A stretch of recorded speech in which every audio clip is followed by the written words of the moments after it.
This is ContraZoom, where we go back and forth about film. I'm Dakota Arsenault. And I'm Rachel Ho. So I'm taking over the reins this week from Dakota, and we are celebrating the 8th anniversary of contrazoompod. So on the April 21st, 2015, we got the number one movie in Canada and the US is Furious 7. The Toronto Blue Jays are 14 games into their most memorable season in recent memory, which will end in the first playoff berth since 1993. The Toronto Maple Leafs are 10 days removed from a pretty terrible 68-point season. And in Toronto, Ontario, Dakota Arsenault, little old Dakota, he went to high school with a recent Oscar winner and an acting student of Sheila McCarthy. He hit publish on contrazoompod's first ever episode, which was ranking the Best Picture winners from 1927 to 1937. Over the last 8 years, Dakota has recorded over 200 episodes. He's had 3 co-hosts, including Andreas Babiolakis, Rachel Gordon, and of course myself. And he's had many, many guests to help him with these 200 episodes, such as Stephanie Pryor, Sammy Felsenfeld. Did I say that right? Yes. Bill Antonio, Matthew Simpson, Jeff Ballmer, and Pierre Fragon. And before we get into this week's episode, I haven't actually cleared this with Dakota, but I wanted to do a little Q&A with you about the podcast, and we'll see how this goes. Oh, boy. But I know I should have actually probably given you these questions earlier, but it's fine. Why did you want to start ContraZoom in the first place? I don't think I've ever actually asked you that. Oh, that's a good question. Okay. So Andreas and I were both writers for Live in Limbo, and that's where the podcast started. We were mostly doing concert reviews. I did concert photography as well. And Andreas had sort of started the film section on that publication by doing movie reviews. Mostly just, he would go to the movies and write about it, but was slowly trying to get media accreditation to attend press screenings and stuff like that. And I thought that was pretty cool. We were working together at the time, so we kind of were able to just talk all day about this idea of the podcast. And there was already a music podcast going on. And Sean Chin, the owner of Live in Limbo, Andreas was his main co-host sort of thing. And so they were always doing the music stuff. And then every once in a while they would do film stuff. And then they'd ask me to come on a couple times and we talked about movies and all that sort of fun stuff. And that kind of just led to Andreas and I talking about doing our own show and trying to figure out how to make it work. And what was our, what was our thing going to be? Because, podcasts at the time in 2014, 2015, they were still emerging. They were still very much a Apple specific thing, where it was they're called podcasts because of the iPod. So that's I never put that together. Oh shit, that's why it's called podcast. That's so funny. Yeah. Oh wow. So it was still a very specific thing, and Apple was sort of the be all and end all. I know there were other podcasting platforms, but they were basically just stealing the RSS feed from Apple to repost it onto a dedicated podcast player. But that was way above my skill set. And yeah, so it was just sort of bantering back and forth of how do we make this sort of thing and what do we want it to look like? And it's funny. I've said this a few times, and I realize some people I think might take offense to it, but the idea was that we didn't want it to be a movie of the week podcast. And I have nothing against those. I think those are fantastic. I love what Awesome Friday does and Classic Movies Live do and Film Spotting, which is, probably the biggest show we've modeled ourselves after. But shows like that, where I really like that, you can look at what's the newest releases and review them and stuff like that. And for me, I think it was just I don't go to the theater on opening weekend. I'm not really getting into press screenings. I've gone to a few and, it's a good time and all that sort of stuff, but usually not the big releases. And at the time I had zero contact. So you look at what Awesome Friday does, what Matthew and Simon does, and they've built up a huge roster of contacts of being able to reach out to every distributor and being like, hey, you've got this new project coming out. We want to review it. And they're like, yep, no problem. You look through the movies that they review, and I'm always impressed the quality of movies that they're able to get, big and small. And that's hard work because there's times now even small movies, I'll email the distributor. I'll be like, hey, can I review this? And they'll be like, we're going to hold off. And, maybe when the movie comes out on DVD, you can reach out to us. And just what the hell are you talking about? I'm trying to give you free publicity. That's a little behind the scenes stuff that most people probably won't know, and probably only like you and maybe 5 other people are going to find that funny. But yeah, so it was just sort of like, how do we make this? And it was very much, the idea first was watching all the old Best Picture winners. So that's why the very first episode was ranking the Best Picture winners from the first decade of the Oscars. And then that became like a recurring segment. And it took us quite a long time to actually finish and catch up. And later this year, we're actually going to do the last 5 Best Picture winners. So, look for that eventually. But yeah, didn't know that. Yeah. News to me. You probably won't be on that episode because because I don't care for the Oscars. But yeah, does that sort of answer the question? It does. No, it does. I find it funny when I was like writing this, which was just maybe an hour ago. I was thinking of like, I want to ask Dakota some questions, but I'd already asked you, I think last year, like, what's your favorite episode that you've done and that kind of thing. And so I don't want to do that again.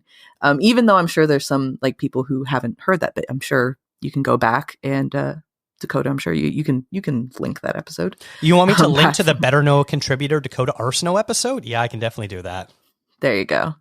But I kind of just thought, like, what have I personally don't know about the podcast? Because, this probably says more about me, but like, I haven't really asked you that much about, how it started or why it started. And like, what was kind of, I guess this kind of goes on to another question, which was like, what was the goal that you and Andreas had when you first started? Or was it just to kind of have fun and make a podcast? Yeah, it's sort of funny. I think the original goal, and this was probably more of an Andreas goal, was wanting to be on Rotten Tomatoes.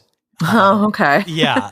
So that was sort of Andreas's goal, where he was sort of trying to figure out what's the process to get on there. And I'm sure a lot of people, use Rotten Tomatoes as a barometer of like, is a new movie good or bad and that sort of thing. And some people have issues with it. Some people love it, all that sort of stuff. But like, I think regardless, it's still sort of a point of pride for a lot of critics to get on Rotten Tomatoes and be a tomato approved critic, because it just sort of says something about your legitimacy that, there's only a couple hundred critics that are tomato meter approved, or whatever it's called.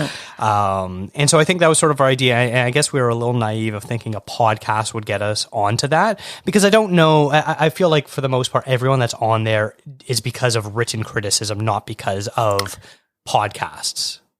So I will say, I don't know what this was like back in 2015, obviously, but I recently applied for Rotten Tomatoes because I need to, and they do have a section for podcasts. Like there is they have a list of criteria of like eligibility, and I think now they include people who do like YouTube stuff or podcasts, and maybe even if you're on TV, you might be able to do it. But like they've now kind of incorporated that. But I don't know in terms of how many people are actually coming in under that umbrella versus I think you're right, like it's mostly written, but they do kind of make way for it, because I think you have to at this point. Like there are so many movie reviewers who do podcasts or who do YouTube channels, and they're very good and they're very, very legit and they reach quite a wide audience. So it would be very silly of Rotten Tomatoes not to do it. What's your view on Rotten Tomatoes? Are you for it? Are you against it? I think it is a useful service if you understand the methodology and how it works. A lot of people sort of just blanket go, well, it's got a 85% on Rotten Tomatoes. I'm like, yeah, but what does that sort of mean? Like, I think a lot of people sort of forget that it's basically a binary thumbs up, thumbs down rating, and an 80% fresh rate just means 80% of people gave it a thumbs up. Not that they loved it or is the best thing ever. They just said, yeah, I liked it enough to give it a thumbs up. I would half-heartedly recommend it. So it's such a scale. And I think it's one of those things where if you're looking, like, I wouldn't look at the IMDb rating, I wouldn't look at the Letterboxd rating, I wouldn't look at the Rotten Tomatoes or the Metacritic or things like that, any of that on their own. But like, if you're wanting to like build a sort of case of like, what was a reception of a movie, I'd be like, all right, well, look, IMDb is the most film bro basic thing, but they gave it this score. Letterboxd is similar, but a little bit more highbrow. Metacritic is probably a bit closer to an actual critic's ranking per se. And then Rotten Tomatoes is just more of like, what is the volume? So if you sort of look at all of those numbers together, you could probably get a good idea, but I don't trust Rotten Tomatoes on its own without sort of being like, okay, well, what are they actually saying that makes it fresh or makes it rotten? I think it's a nice temperature gauge, like just in terms of how are people feeling about this movie. Yeah. I really like how they have what do they call it? The audience score right next to the critic score, because I find that fascinating. I find it really interesting when you compare the two, and sometimes they're aligned. I actually would say, I think more times than not, they are aligned. Yeah. But then the times that they're not, it is wildly off. Like, it is incredible. And then it obviously generates a lot of discussion online about, critics are so out of touch with what audiences are looking for. What was the most Super Mario Brothers. That was probably the most recent one that there was a massive divide on that in terms of critics hating it. Except me, I loved it, and audience is really enjoying it. So yeah, I like that aspect of it. I just find it interesting. But I'm with you. I wouldn't take any of those ratings really to gauge whether or not a movie is good. I mean, you can only gauge if a movie is good by watching it yourself. Like, truly, that's exactly, really the only way you can figure it out. But I think it's an interesting, I guess, social experiment almost, of just seeing like where it's falling and how people are looking at it. And I also like it. And I mean, this is kind of why so many critics try to get onto Rotten Tomatoes, is because it's a good way to go on and just seeing, rather than just Googling like the movie title plus review, you have all of the review, like not all of them, but I suppose trusted reviews or like good reviews that are being written on it. And so then you can kind of go through the comments from there. So I like that aspect of it. But other than that, I am awaiting my results from my application. So I'll be quiet about Rotten Tomatoes. They rock. They're the best. Yeah. But okay. And then the only other thing, and I don't know if you really even want to answer this, but it was kind of starting from when you and Andreas first began. So, and the show has gone through quite a number of changes, I would say. But I think one thing that has remained the same, though, is your steadfast nature of saying like you wanted it to be about movies in general, not movie of the week, as you said. And you wanted it to go into kind of like dig deeper into like older movies and have more themed shows of like the A24 series is a good example, the make remakes, and your spotlights on different studios, things like that, which I think are very illustrative of what ContraZoom is. Are you happy with, I suppose, from where you started to where you are now? And I'm sure there is always going to be things that you want to change and you want to improve, but like in terms of from 8 years ago to today, would the Dakota from 8 years ago be like, yeah, I'm really cool with what we've done in the last 8 years? Yeah, I'm immensely proud of the changes the show has made. I think first and foremost, the one thing I've always sort of strived for is the quality of the audio itself is really paramount to me, because, you know, there's nothing worse than when you turn on a podcast and be like, yeah, I think it sounds interesting, but like, you know, I can't hear half the guests, and one person's super loud and one person's super quiet and all that sort of stuff. And so quality has always kind of been the very first thing. And to sort of back up the quality of the audio, I also want the quality of the conversation to be there as well. And I feel like that's maybe why you and I work so well is I feel like the quality of our conversation, the amount of time that I finished recording and my wife's like, so how was it? I'm like, yeah, I think Rachel and I had a really good conversation, like especially after the recent one, the Canadian Screen Awards. Yeah, that was a really good one. Yeah, I finished. I was like, man, I don't know if anyone's going to care about that episode, but that was probably one of our best discussions I think you and I have ever had. I agree. I actually really agree. And I always think, sorry to jump in on this, but like I always think it's the ones that I don't think that we have much to talk about. Like I'm always kind of like, God, how are we going to fill time? And I should tell people, before you and I started recording that one, you were like, I want to keep this to 30 minutes. And I was like, yeah, sure. And in my head, I was like, we'll whip through this episode so quickly. Like there's not much to talk about. Yep. And then it ends up, I agree with you. I actually think it's probably one of our better conversations. Yeah, for sure.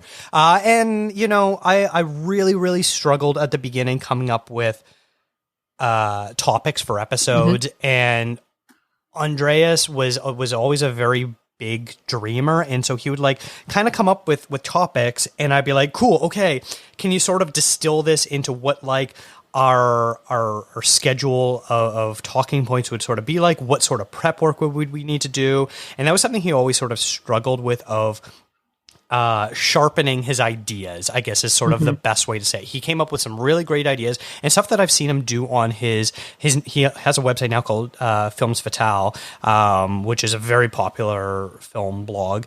And I've seen him, it's sort of funny looking at some of the stuff I've seen. I'm like, hey, we talked about this like 8 years ago, and seeing that pop up, and I'm very happy he's been able to kind of hone in and do the stuff he's wanted to do. But yeah, it was very much being like, okay, cool, but how do we make that into a podcast? And I really struggled. If you look at like the release schedule of like our first couple seasons, it was all over the place. My goal was like once every 2 weeks, and I'd be lucky if I could do, 2 episodes in a month and a half sort of thing sometimes, where I would go on like a 2-month hiatus and we'd come back and be like, okay, what are we going to talk about now?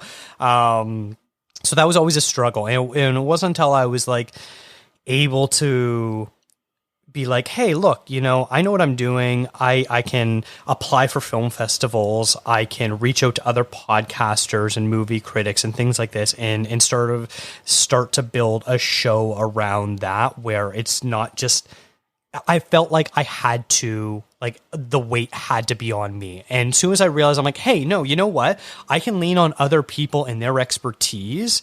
Things got a whole lot easier and lighter for me.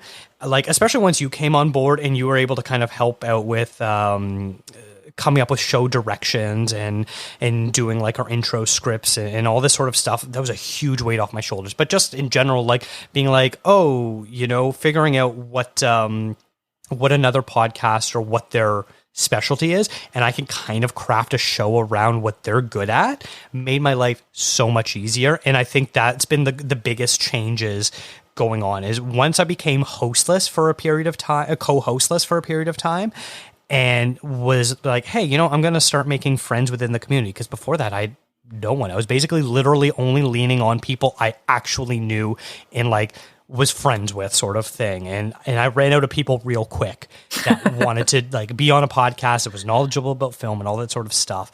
So as soon as I started being like, oh no, use Twitter to your advantage, use Instagram to your advantage, and become friends with these people, it became so much easier, because everyone wants to promote their own show. So You know what? Use that to your advantage. And it's also nice. Like, it's nice to get the different perspectives, and if those guys are doing, or girls are doing, podcasts themselves, so that's like, they know how to do a podcast. You know what I mean? Like they know how to come onto a mic and speak intelligently and humorously about films and all that kind of stuff, because it's one of those, it's a different skill set, I think, to be able to talk. Like, some people are really great at this side of it, like just talking about it. Some people are really great at just writing about it, but not necessarily, if you're good at writing doesn't mean you're good at talking. Yeah, exactly. But I think it's cool. I think it's really neat. Like, kind of, how long have I been doing this with you now? 2 years? Yeah, no. About 2 years now, I think. Is it 2 years? Yeah. It's been cool, like, seeing how, like, the different podcasts that, like, I didn't really listen to podcasts before. I still don't really listen to that many podcasts, to be honest. But it's been really cool to, like, kind of get a peek into that world a little bit through you, and meeting people like Matthew and Jeff and Pierre and Simon, like Callum, like, I wouldn't have, definitely never would have crossed paths with those guys otherwise, because I don't do that thing of making friends on the internet, really, although I have made some friends over the internet, but that was pandemic induced, so that's different. But anyways, that's cool. Congratulations on 8 years. Well done. I think that it is tough. Like, I know 8 years doesn't seem like a long time, but it also seems like a really, really long time. Yeah.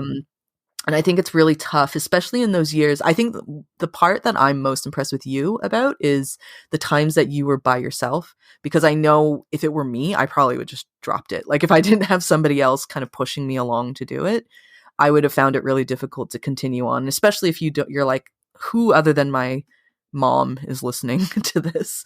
Yeah. And it's tough. So I know it's really, really difficult to keep the motivation up high. And so I'm very impressed that you've been able to, even without a co-host, for a good chunk of the 8 years, you didn't have a co-host, I would say. So I think it's very impressive that you've done that. So congratulations. Thank you. I would actually almost say those years where I was kind of on my own were easier and more monumental to crafting the show what it is today than my previous co-hosts. One thing I think is very helpful with having you as the co-host is, one, you're game for pretty much anything, and two, I think while our actual tastes can be quite different of what we actually like, we're both pretty much willing to watch just about anything. Yeah. And you have enough of a history of like watching older movies and stuff like that. Like there's some people, like I'll try to get on and they're like, oh yeah, I haven't watched a movie before 2010. And it's like, what? Like, what if you want to talk about like Martin Scorsese in the 70s or something like that? And they're like, well, I haven't seen any Martin Scorsese movies before Wolf of Wall Street, sort of thing. It's like, what? Imagine being like, oh, Martin Scorsese, yeah, the Wolf of Wall Street guy, right? Him, yeah, right? I like him. I'm just using that as an example. There, I know. It's been like that, but like it's true, and so I think having you being so open to watch just about anything and also having a very wide film base. And I think our interests overlap as like, we're both really big fans of international cinema as well. That makes it really easy for me to come up with episode ideas where like we use a Google spreadsheet to sort of keep our schedule up to date, and like I'll throw something up on there and you'll be like, cool, yeah, that sounds great. I've watched this movie before, I've been meaning to watch this, or I'm sort of familiar on this subject, or oh, I know someone that will be good for this. And so I think it's made it a lot easier, because before, especially with Andreas and Rachel Gordon, it was very much like, okay, what are you a fan of? How can I make that a show where like I'm not asking you to do too much work or homework or things like that? And for this now where we're at, I think we're at a really good place where I'm like, hey, I want to do this, and you're like, great, let's do that. Or if there's times you'll be like, I don't really know anything about that, it'll be like, cool, now I can bring Bill in if I want to, or bring Matthew in, or whoever it might be that's a little bit more niche. And so having those hostless years was really great at being like, hey, if it's not working out for the one person I want to have on the show, that's fine. I'll just ask someone else and we'll be able to do it. It's good. It's that, like, what is it? Like the necessity breeds, not invention. I mean, it does breed invention, but like, I just creativity, I suppose, is this idea of like being flexible in that. I suppose, I think one thing that works with you and I is that we're both just enjoy, like, I think we're both curious about movies, generally speaking, as opposed to saying like, we only really like movies because we like this one specific genre of film.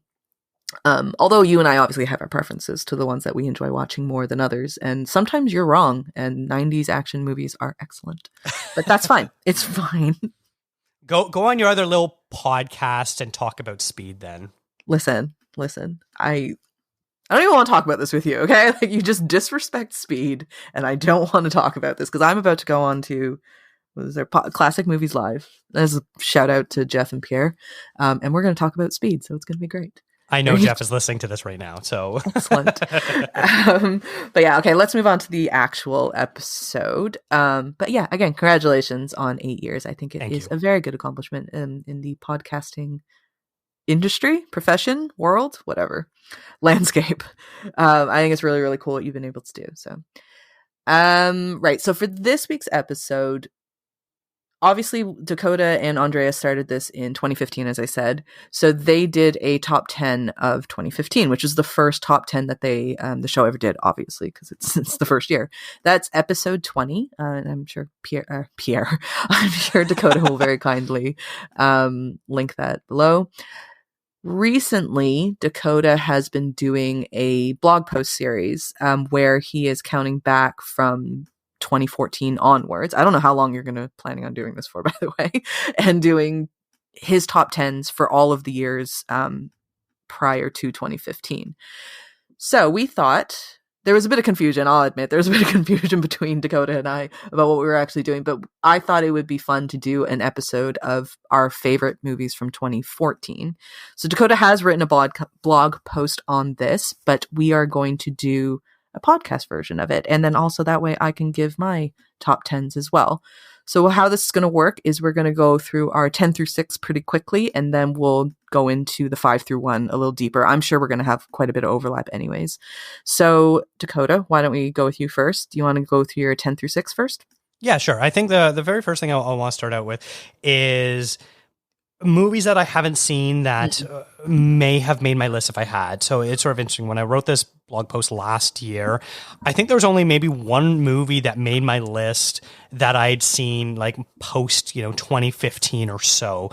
Basically everything I'd seen back then. So I'm going to be a little rusty with some of them. But there's a handful of movies that I have not seen from this year that if I were to watch it, probably would be in contention for my top 10. And that is A Girl Walks Home Alone at Night, the Anna Lily Amirpour film. Pride, I don't know the director of it, but it's the British queer protest film.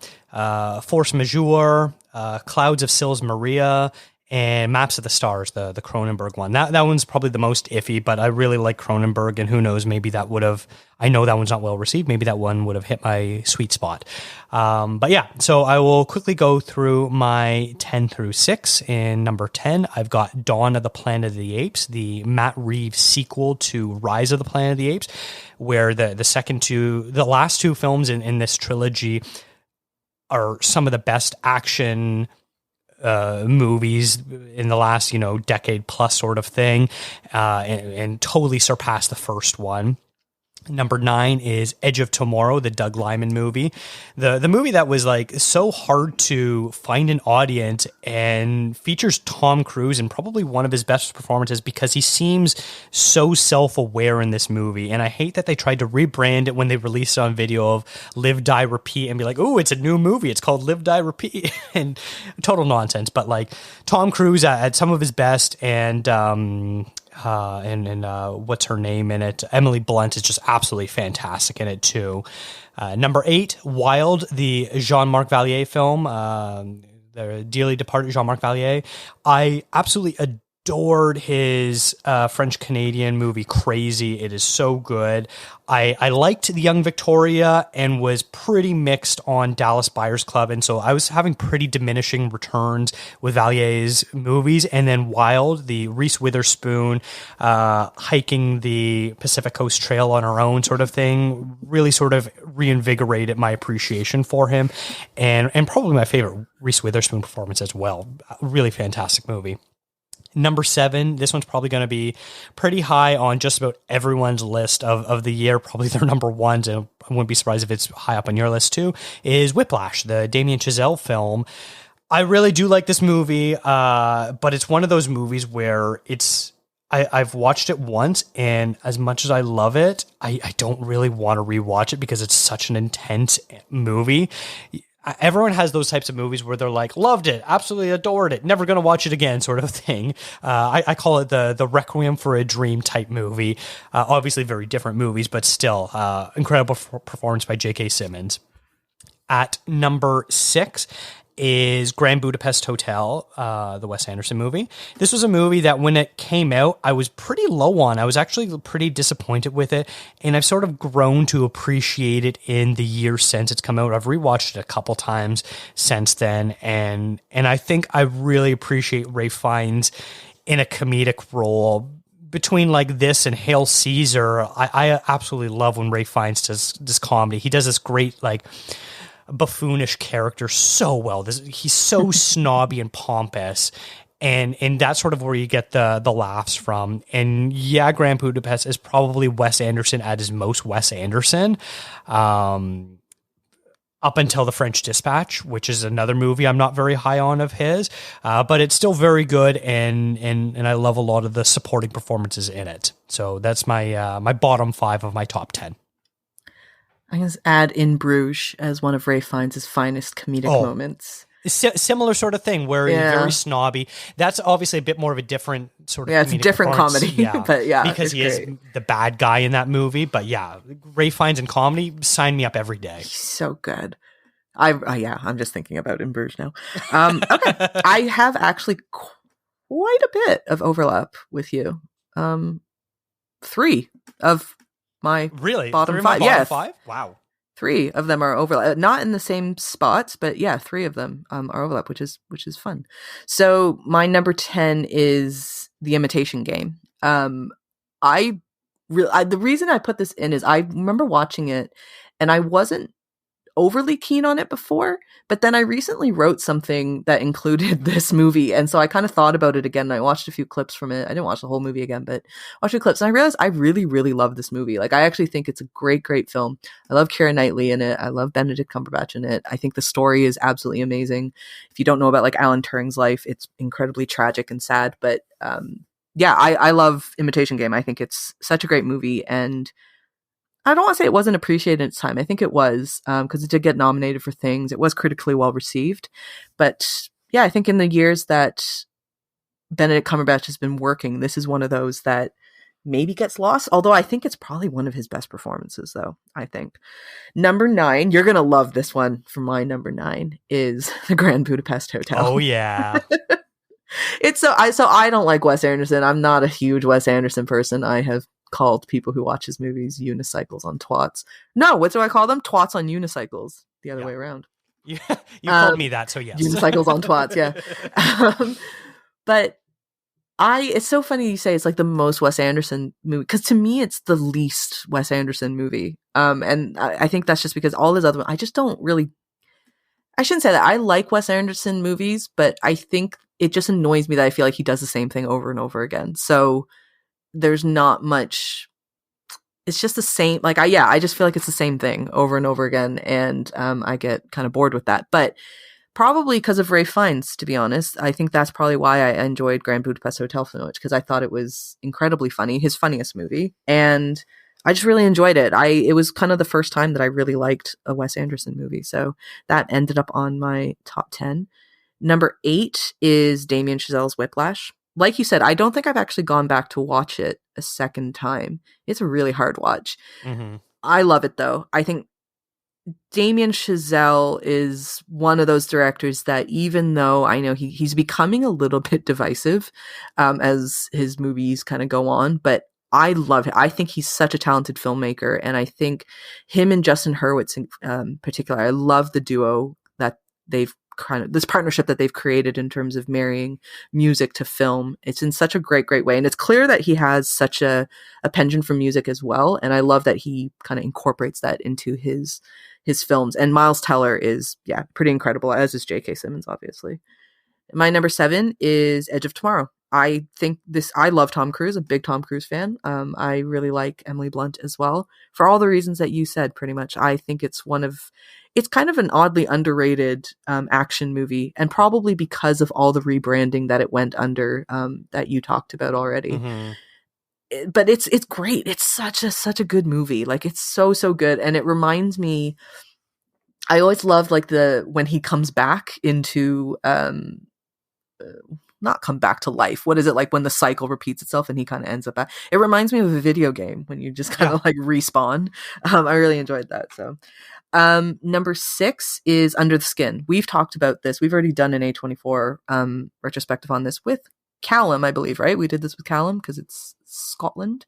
Yep. I love this movie. I think it is an incredible film. I think Scarlett Johansson's amazing in it. Yeah, we've already talked about this, so I'm not going to go into it anymore, but it's, that's my number 6.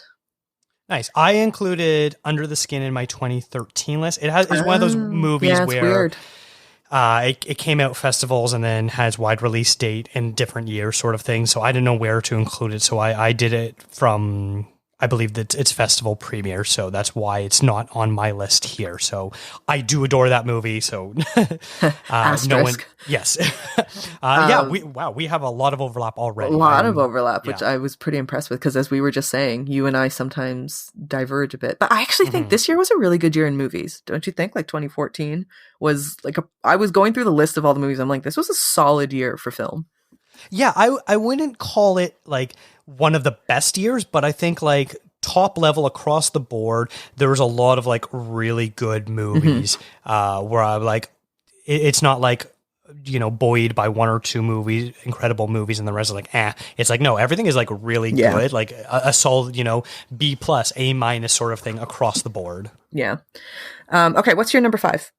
Okay, my number 5 is Interstellar, the Christopher Nolan movie. Mm. And, you know, the complaints about this movie and Nolan's career in general, that he's so cold and calculated and unemotional and all this sort of stuff. I'm always scratching my head, especially when that criticism is directed towards this movie, because I think Interstellar is probably his most emotional film to date. Obviously, there's like a few key scenes in particular when, you know, Matthew McConaughey is, you know, watching the videos from his daughters and he's crying and all that sort of stuff. But in general, this is, you know, just a very creative and fantastic film. And I love the look. And it's probably, you know, the best looking sci-fi, naturalistic sci-fi movie since like 2001. And I adore just everything about the way this movie looks and feels and all that sort of stuff.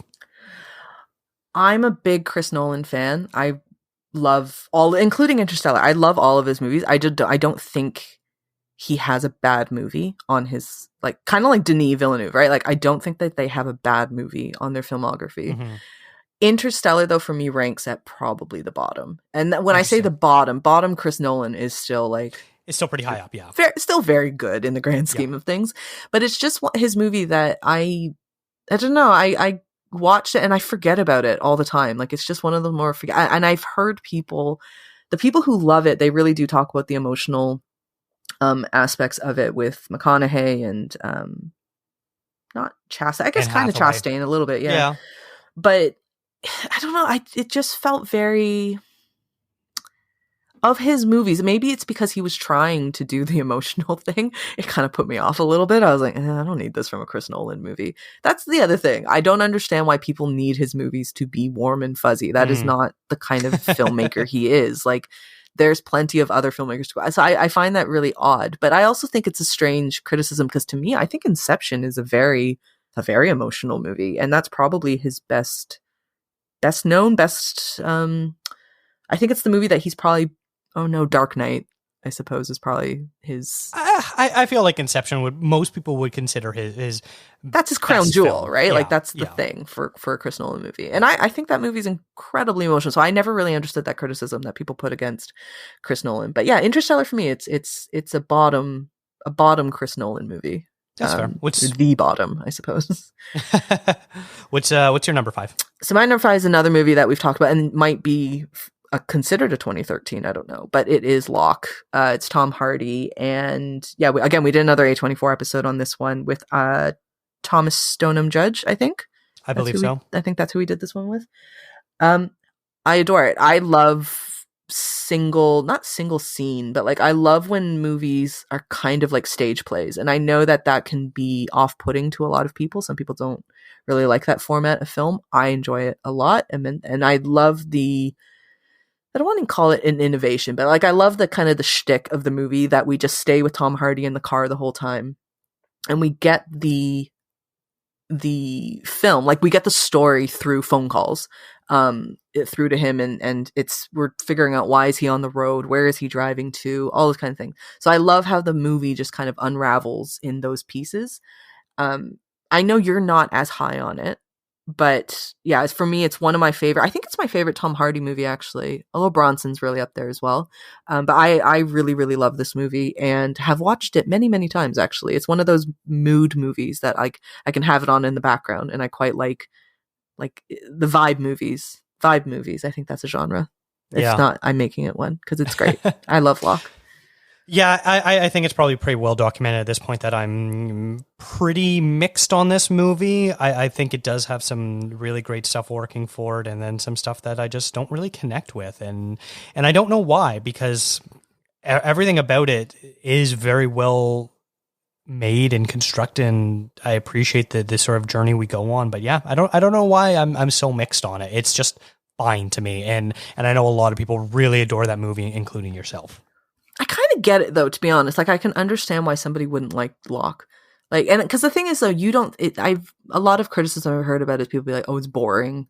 Oh, it's this, it's that. Like, it's just kind of shticky, as I call it. Yeah, and I don't think that though. Yeah, I know that's not why you don't like it. I think it just doesn't really land with you. But yeah, that's the thing I find interesting. The reason that you don't like it is because it's not for those reasons that I have heard. And I do understand those bits, but I kind of get it when a movie just doesn't do it for you. Like objectively, you're like, yes, it's a well-made movie, but subjectively, it's just not your thing. So I get that.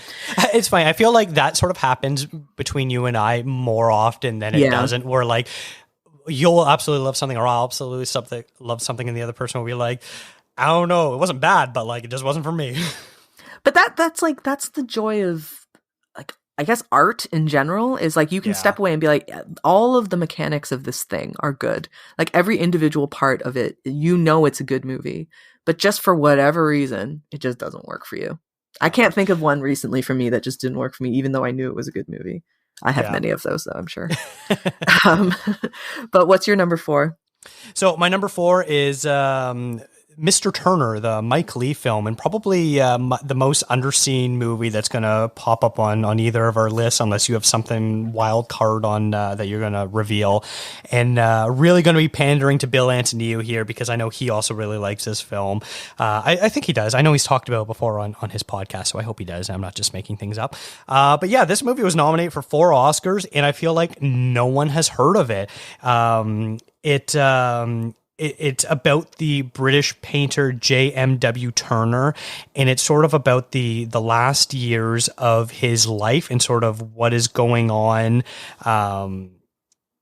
as he's sort of trying to cement his legacy and figure out what his place in the art world is. It stars Timothy Spall in a beautiful performance. If anyone has never seen Turner's artwork, it's absolutely fantastic. He does these really large scale paintings that best to describe is they're very elemental. So he does a lot of things of like lots of ships, lots of boats and harbors and docks and ports and all that sort of stuff, or boats in the middle of the ocean. And it's often, there's tumult going on somewhere. Is there a thunderstorm happening? Is there clearly the sun not shining? All this sort of stuff, where I look at his paintings and I can feel the conflict inside of him being poured out onto the canvas in what looks like landscapes, but done in such a unique way. And I sort of appreciate, the only biopics I like are biopics that sort of take a specific slice of life moment from the person's life. I hate these career spanning, life spanning biopics because they try to fit way too much into a movie and it just never works. And so this is about the very end of Turner's life as he's sort of being like, well, where do I fit in? I'm sort of the elder statesman of the art community. I'm respected but not revered. Where do I sort of fit in with everything? And he's just sort of trying to figure everything out about his life. And it's a fantastic movie. It's very long, but it's incredible. And I love Timothy Spall. He's one of those great character actors. He pops up in Harry Potter movies as Wormtail, a whole bunch of other stuff that people probably recognize him from, but he rarely gets to be the leading man. And he's the lead in it. He's always the guy that's like, you're like, oh, him. He's that kind of a guy. He's that kind of an actor.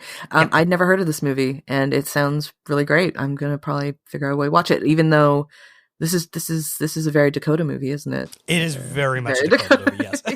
I love Timothy Spall, though, so I will 100% watch it. I'm with you on the biopic thing, by the way. I recently watched the George Foreman one, the new one that is out this weekend. And worst title for a movie. Well, they do the thing of literally from when George Foreman is a child up until he wins the second. He wins the second heavyweight champ title. And it's a lot. Like, that's a lot to shove into 2.5 hours of film. And to me, it's just like you're just running at such a fast clip that you're not able to really focus on anything. And if that's the case, I may as well just look up their Wikipedia page, like that. I don't really see the point of it nowadays anyways, because I think we've kind of moved on from that. But clearly we haven't moved on from that because they keep doing that. And all of, the Elvis movie was kind of like that too. It basically did a cradle to grave thing, quite literally with him. And the Elton John one, did that go his full career? Kind of. It did, didn't it? More or less. It did. A little bit, but I think they approached it in a more unique way. Yeah, I think that's an example of a really well done one that they spanned quite a bit of time. But I was comparing the big George Foreman film to Ali, which is I think a very good movie, and that one only takes 10 years of Muhammad Ali's life, which again a much better way to go about it. But I will have to check this movie out. I think it's. I think you'd like it. Yeah. It looks like something actually I think I would like, but you said before you introduced that this was going to be the most unknown one, unless I threw a wrench into that. And I might have, which funny enough, it is my number 4. But I have mentioned this on the podcast before, though. So it's the movie called Coherence, which I mentioned in the Better Know a Contributor episode that I did. And when Callum did his episode of Better Know a Contributor, he also wanted to say the same movie because he, for the question of, what's the question? It's like, what is a movie that not a lot of people know about? Something like that. And Callum basically had the exact same one. So Coherence was a movie that I don't even really know how to explain it, but it's kind of setting in a time where there's like alternative realities and there's like a shooting star thing happens and it just changes time for that evening. And so these people who are at a house party are able to see themselves in a different plane of time, in a plane of existence, and things get kind of weird and not spooky, but like just kind of weird and creepy. And it's very, very sci-fi. It's very thrillery, but not in like an action thriller way. It's a really, really interesting movie, and I think that the less you know about it going into it, other than the fact that it's just kind of a weird sci-fi film, the better you're going to be for it. It's, I believe now, quite widely available, actually. Like, I think that it was on Amazon Prime in Canada for a really long time. I don't know if it still is, but if you haven't seen it yet, I would highly recommend watching Coherence, because it is just one of these mind-bendy movies that's really, really interesting. And from the time that I saw it to now, it's a movie that I still think about it. Like, it still crosses my brain every now and then. And anytime I meet somebody who has also watched it and inevitably loves it, like, you end up having a very, very lengthy conversation about it. Yeah, it seems to be on Prime, Shudder, and Mubi in Canada. So perfect. It's on Mubi. That's awesome. I love that. Yeah. Oh, I love that. It's a great, great movie, though. And I don't know. This is kind of one of those funny movies where it's like, it's great, but I don't know if it's great because I genuinely had no idea about it beforehand. Whereas now I feel like that movie has probably built up a little bit of a cult following. So there's an expectation to it. And maybe if you watch it now, maybe it's not that interesting. I don't know. But I think it's a really cool movie. And the behind the scenes stuff in terms of the production is pretty interesting. Like, they didn't have a script or anything like that. And they were just given notes on the day of from the director. And each actor was given different things. Like, the circumstances were different for everybody. So the way that they reacted to each other is kind of genuine. And like the confusion that they had, that they weren't all on the same page, is actually genuine. So yeah, interesting. Okay, so my number 3 movie is Selma, directed by Ava DuVernay. So yeah, this was a movie that came out super late in the Oscar season. Like, it was like, December 2014. And so it just barely sort of squeaked in and got a couple nominations, including one for Best Picture and Best Director. It was actually the very first time a woman of color was nominated for Best Director, and a feat that was not repeated until 6 years later when Chloe Zhao was nominated and won for Nomadland. But yeah, this was a movie that like came in super late in the year, and there was a bunch of buzz about it. And then I feel like because it came out so late, it was sort of in competition for all the sort of end of the year lists. And then when the calendar flipped, it was sort of forgotten about, and I don't really hear this movie talked about all that much since it's come out, which is sort of interesting because I think it's absolutely fascinating. It's so hard to portray someone like Martin Luther King Jr. on screen, and David Oyelowo did such an amazing job in that. And I appreciate that it was, we're talking about biopics that take place at a specific moment. It's very much about the march from Montgomery to Selma, and I think they did a really good job of being like, this is the moment in life towards the end of Martin Luther King Jr.'s life. And sort of how was he able to organize this? It's not about like him sort of starting up his activism and sort of gaining a following and all this sort of stuff. It really was like, he is the leader at this point. And we get some really interesting, interactions of, I believe it was like him and Malcolm X writing letters to each other when MLK was in prison. And so we get some really interesting stuff that's going on with that, and just a really great supporting cast as well. I really like this movie, and am surprised that Ava DuVernay has not really done a lot since. I know she did the documentary 13th, Other than that, I don't know if she's done another movie since then. I know she's done some TV work, but yeah, it's one of those movies that I really would like to see get talked about more. She did that Time, what is that movie called? Time something. A Wrinkle in Time. Oh, right. And which that bombed was so not hard. good. Yeah, that was not a good movie. And I think that was meant to be like her big after Selma. Like that was going to be her big movie after. But I mean, to be fair, A Wrinkle in Time, I've read the book. It's not an easy book to put into film. But yeah, that didn't do very well. Yeah, she hasn't done a movie since then. It's all been TV work. Yeah, and she's very good at it, though. So keep going, Ava. Selma, I'm trying to think. I think I watched it once. I enjoyed it. I never really went back to it. It didn't really stick with me either. Not to say it's a bad movie, because I do remember thinking, this is a very good movie. And Oyelowo is incredible as and I think that might have been the first time I saw him in a movie. I'm trying to think. Yeah, I don't know if I'd seen him in anything else, because he was mostly doing British stuff before then. That's the thing. I was shocked he was British. Yeah. He's one of those British actors that I was like, their American accent is just so good. Like I think of Christian Bale, Idris Elba, like two people who a lot of people still. Hugh Laurie is another one. A lot of people don't realize they're not American because their American accents are just so convincing. And I mean, credit to Oyelowo too. It's not just like a general American accent. Like he had a very specific recreating MLK. Yeah, a very, very specific cadence to talking that most people, especially I think especially if you're from America, but I would say North America, generally speaking, we are all very, very familiar with how Martin Luther King spoke.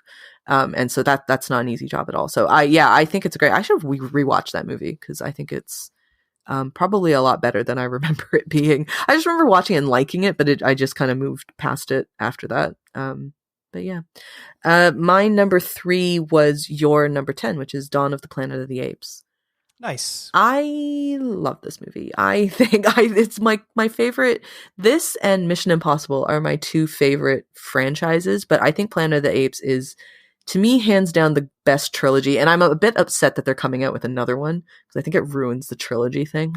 Although I think it's not nothing to do with the original 3, but I think it's going to be a little bit separate. But anyways, I think it's the best trilogy that has ever been made. Like, it's incredible to me that so Dawn of the Planet of the Apes was the second one.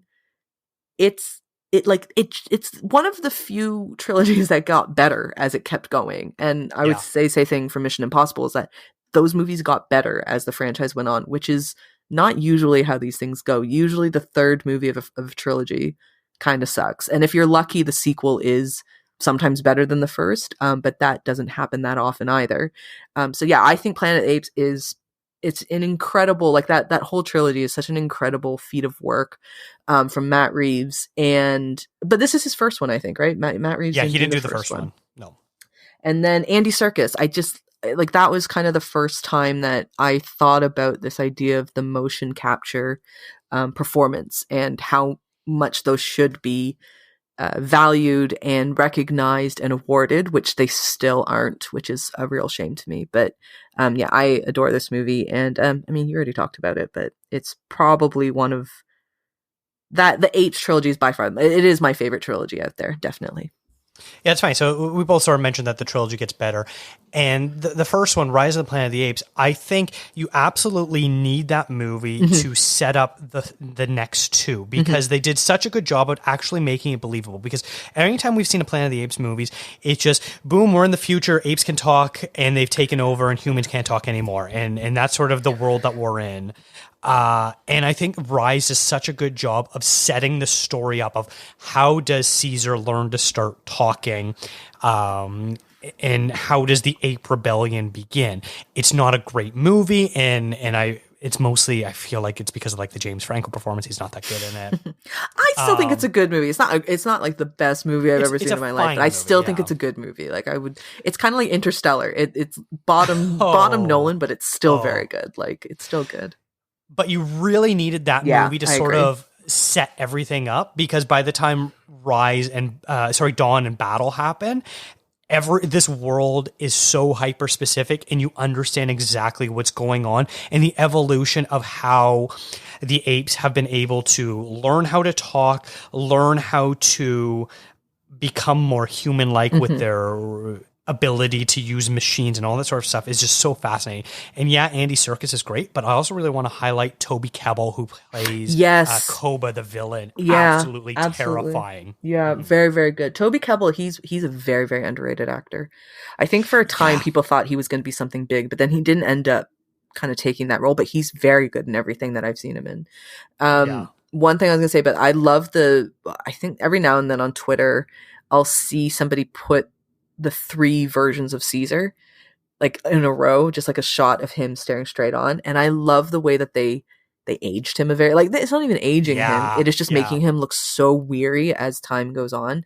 I love it. I think it's just such an incredible feat, I think, to make a good trilogy, because that is, as we've seen, it is not easy to do. And I mean, even filmmakers like Chris Nolan, arguably a lot of people think he didn't even land the very, very end of Batman or the Dark Knight trilogy, rather.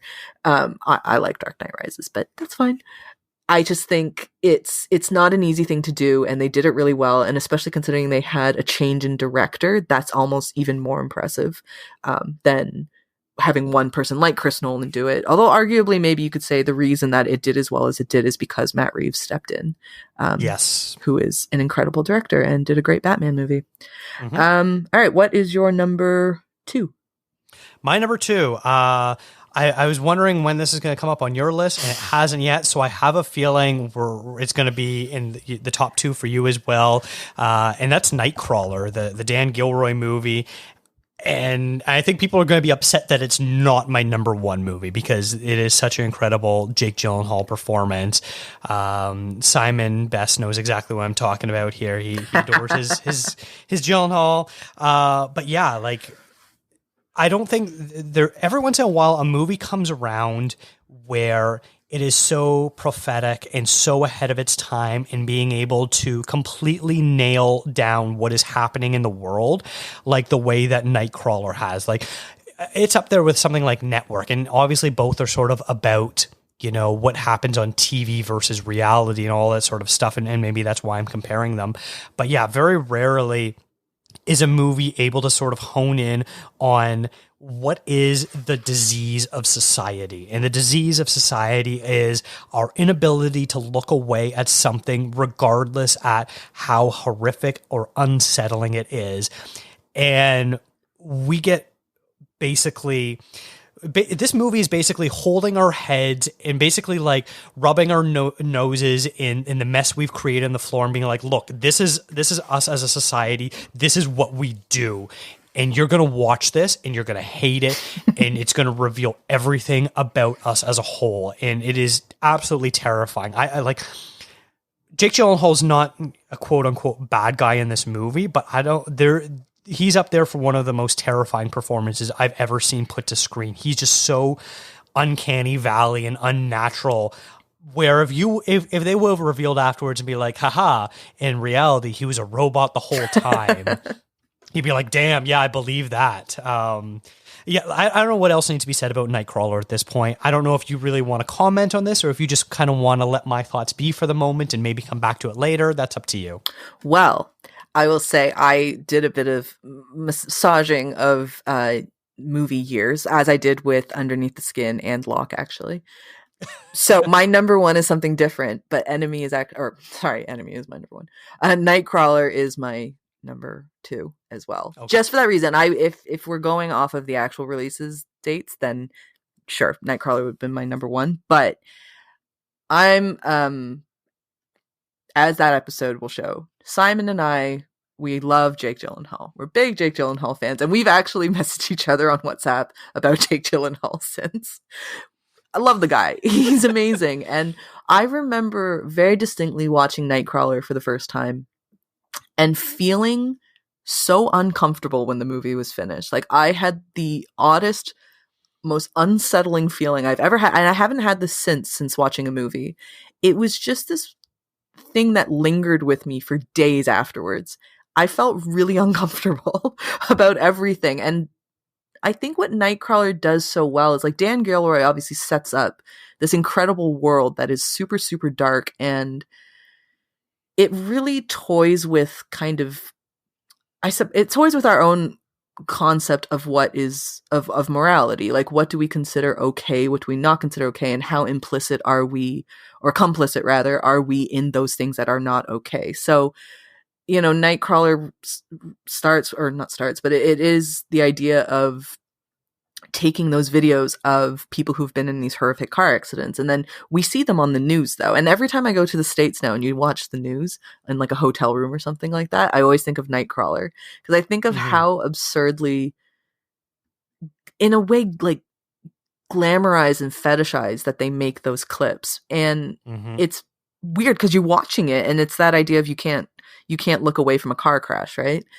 Yeah. And Nightcrawler just so brilliantly targets that exact thing, because I think it's probably one of my most favorite movies of all time. Like, I have yet to experience a movie where I came away and I was just that uncomfortable for so many days on end, and I couldn't stop thinking about it.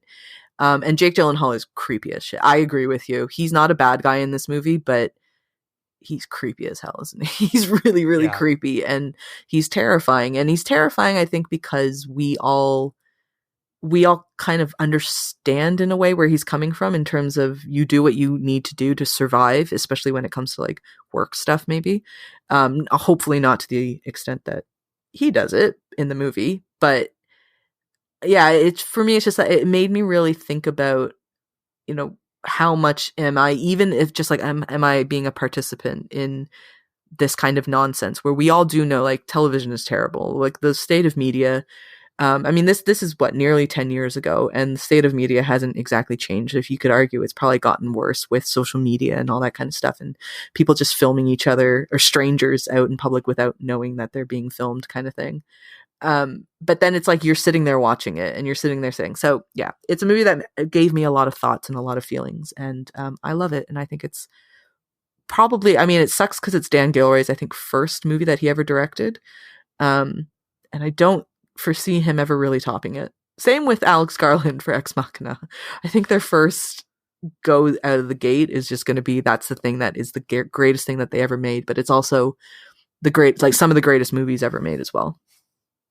Yeah, yeah, it's very tough to beat. Yeah, it's tough, sure. Yeah. But we say tough to beat, but we did beat them because they're both of our number twos. So what is your number one pick for 2014? My number one should have won Best Picture that year, and that is Boyhood, the Richard Linklater film. I don't think you can pick a more Dakota movie, perhaps. Linklater is such a fascinating... We thought Mr. Turner was Dakota, like, no.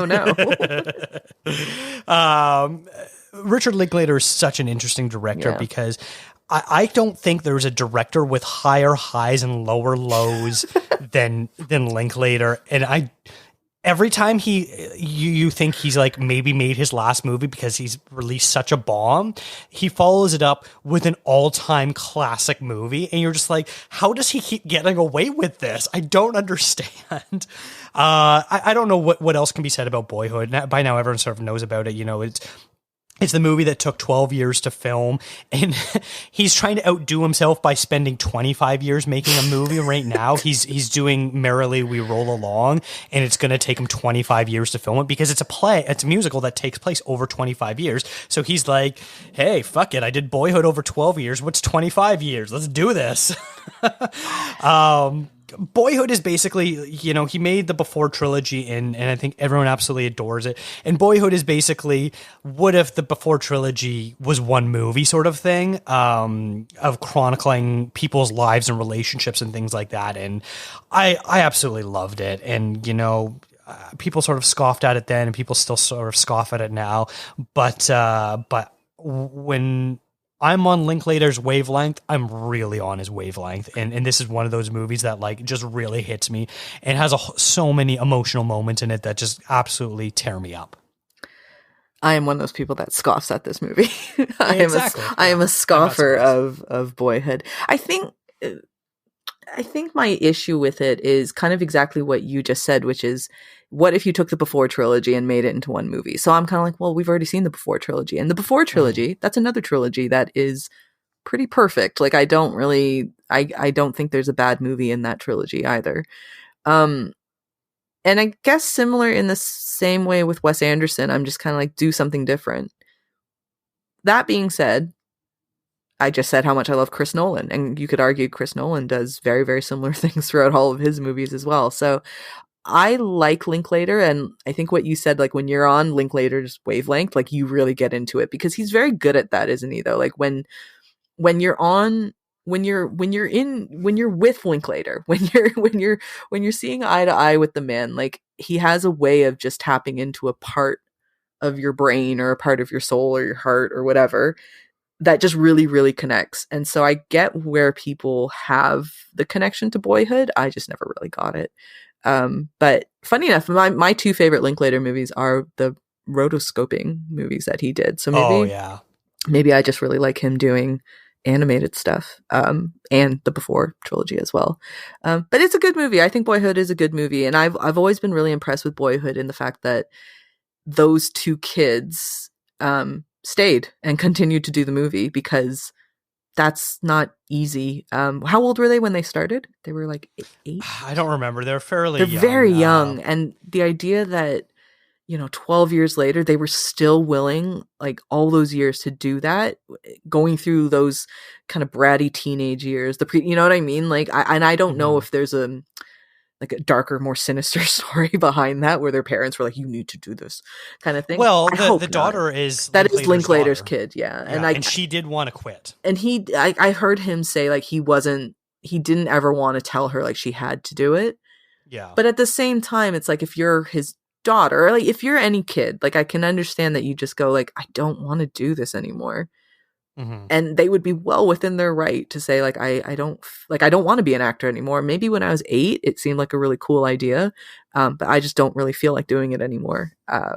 But shockingly, that didn't happen. And yeah, a lot of things had to go right for that movie to even get made. And impressively, they did. So well done, Richard Linklater. My what's your number one is, I already kind of mentioned it, is Enemy. So technically it did come out in film festivals in 2013, but A24 didn't release it till 2014. So I'm counting it as a 2014 movie because I love it, and I don't think we're going to do a best of 2013 episode of this. I love Enemy a lot. These are like two of my favorite Jake Gyllenhaal performances. It's Nightcrawler and Enemy. Enemy slightly takes it over Nightcrawler just simply because I really, really love Denis Villeneuve's kind of way of filming. And he's my favorite director right now. So that's the only reason that it topped it. But they may as well have been tied for first, to be honest.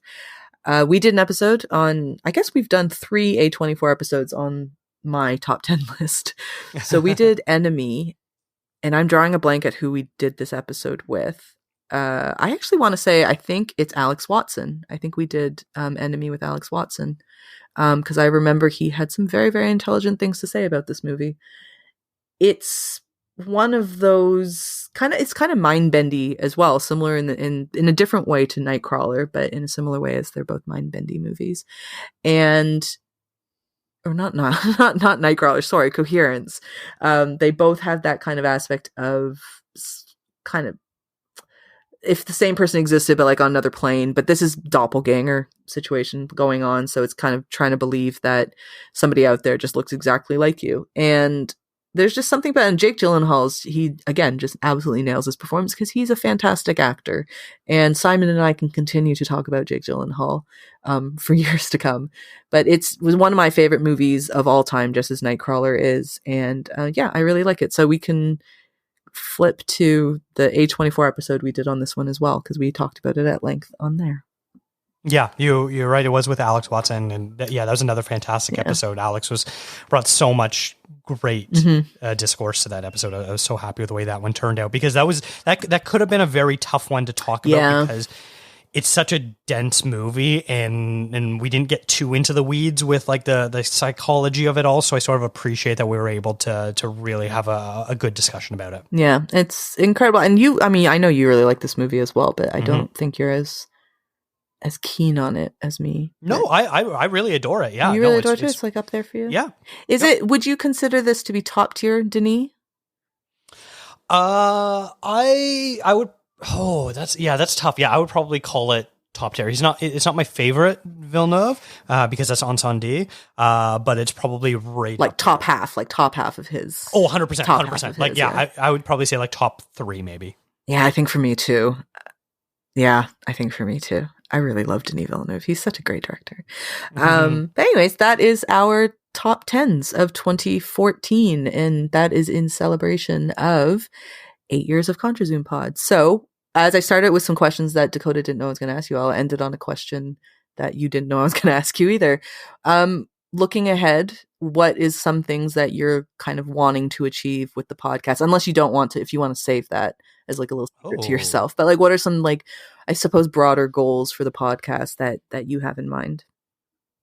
Wow, that's I don't think I've ever actually put into like words or thoughts of like where I want the show to go. I think we're at like such a good wavelength right now of what we're doing that I think we've really found our groove, and I'm sort of riding this wave right now and enjoying what we're doing. We're covering movies I want to be talking about. We're doing a good mix of old and new. I think we've got a great roster of friends that not only are willing to come onto the show, but want to come onto the show and like will bug us and being like, hey, when can I come on again? Which absolutely blows my mind. Every time someone says that they want to come on again or come on for a first time is just so flattering to me. And so, yeah, that's tough. I feel like, because it's funny, I would love to do more film festivals, but because of my work schedule, I often just don't have the time. Summertime is great because I'm limitedly working during the summer, so I can do the spring and summer festivals and stuff like that, and be able to kind of do them justice. But over the fall and winter is really tough to do some of the more intense stuff. So that's why I sort of pivot hard into Oscar season, because it's like, oh, I can just focus on that. I don't have to worry about anything else. But yeah, I don't know. I think we're just at a really good place right now. I think in the last year or so, and especially since we've partnered up with That Shelf, things have just been so smooth. I don't want to say the schedule makes itself, but it kind of does. Like, people aren't going to see this ever, but like you see what the schedule looks like. And I basically have the schedule built out till the end of August. I did that, one afternoon in half an hour, just was able to sort of look at and be like, oh, where's some of the stuff we want to do? The A24 movies, are there film festivals going on? We sort of got a good pattern of things we like to hit and do. And honestly, I think I'm just, like I said, I'm just riding this wave of really enjoying it. What about you? Do you have any thoughts of where we're going or the future of the show? Oh, serves me right. I wasn't anticipating. Didn't think I'd turn the tables, huh? Wasn't anticipating having to answer this myself. Not really. I think I agree with you. Like, I think that the show has, I don't want to say has found, because I actually don't know what, in terms of like saying it's found a groove, because I just feel like I kind of jumped in at a time when the show was already on its way into said groove. And so I feel like I've just kind of hopped on and tagged along with the ride of it. And I like it. I think it's fun. Like, I think there's very rarely been an episode that came up that you were like, let's do this. And I'm just like, ugh, like, I'm just like dragging my feet to have to watch everything or to do it, or not really wanting to record. I mean, say for me just having a bad day or something like that, but that actually hasn't happened very much. I think with it, so I find it as like, it's fun. I think that's the main thing, is that it's fun to do. And when you're doing a podcast like this, which is, you don't get paid for it. You don't, we don't have like thousands upon thousands of listeners, right? We do it because we enjoy doing it and because it's fun. So I feel like as long as we can continue that trend, of us wanting to record every week and looking forward to, whatever episodes are coming up in the next few months or in the next few years, I think that that's a pretty solid goal to have, is just to kind of continue enjoying doing it in the way that we're doing it. Yeah, I think that's very well put. All right, I think this is a perfect place to wrap things up. Rachel, what are you working on? Where can people find you? I know we're both kind of covering Hot Docs Film Festival, so I imagine both of us are going to be posting a lot of reviews in the next week or so, and we'll eventually do a podcast about it. But is there anything right now you want to kind of publish or promote? Yeah, so as you said, Hot Docs stuff. Most of my coverage of that festival is going to be between Exclaim and POV Magazine. So there's an interview I did with the director Sean Harlow and Steve J. Adams on Satan Wants You, and also with the director of Coven, Rama Rao. So I did a piece for POV Magazine on that one, and I was very happy with that one, actually. It was like a bit difficult because it's one article for the two documentaries, so it's not two separate pieces. Okay. But yeah, and like I have some reviews on Exclaim, and I think I got one more going up, and then I got a few more to do for POV Magazine. Other than that, it's rachelkh.com _RachelKH on Twitter and Instagram. And yeah, that's about it. Nice. I've watched Satan Wants You too, and I'm very excited to read your interview. I wrote a review of that. That's going to be going up on that shelf. So I'll link to that when that comes out, and with whatever else I end up reviewing as well. Obviously, you haven't recorded it yet, but I'm going to pre-plug your appearance on Classic Movies Live. You're going to be talking about Speed. So when that comes out, I will make sure to share that. Is the best way to do that. But yeah, I'm very excited for Hot Docs. It looks like it's going to be a good one. But yeah, this has been a That Shelf podcast. Visit thatshelf.com for more great film discourse. Follow the show on Instagram, Twitter, and Facebook at contrazoompod.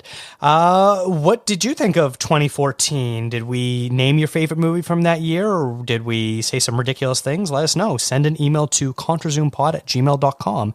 Thank you to Eric and Kevin Smale for the theme music, and to Stephanie Pryor for the logo design.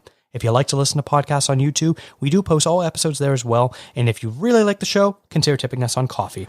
Thanks for checking us out.